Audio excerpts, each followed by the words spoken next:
Hi, my name is Maija Čipāne. I'm from Latvia, and I did my research work on the determination of biomarkers and pharmaceuticals in Riga's wastewaters using nanoflow liquid chromatography or Orbitrap mass spectrometry. So, wastewater analysis offers the ability to see how the consumption was changing in the population. So after we consume alcohol, after we smoke, after we consume coffee, maybe some medication, byproducts end up in wastewater, and it's possible to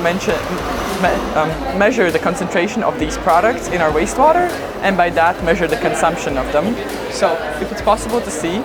the results from those measurements and compiled in graphs, and it's possible to see how the consumption was changing,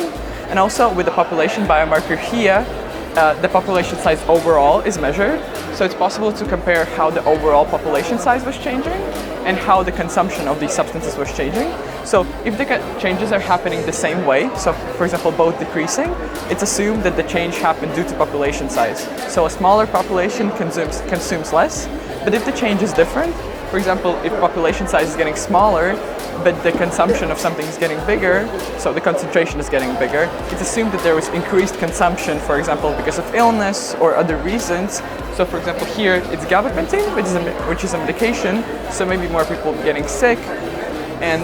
through that analysis, it's possible to monitor the population, and because in this study 7 analytes are chosen, so 3 lifestyle biomarkers, 3 pharmaceuticals, it's possible to see this overall picture of the population. And in my study, I draw conclusions about the changes in changes in consumption habits, so higher gabapentin consumption, so some higher consumptions of ethyl sulfate, so alcohol, smoking, diclofenac, ibuprofen in the beginning of the week than in the end of the week, and changes like that are observed, and it's determined that this method could be used to monitor the population of Riga and is successful for this kind of detection of biomarkers in pharmaceuticals and wastewaters.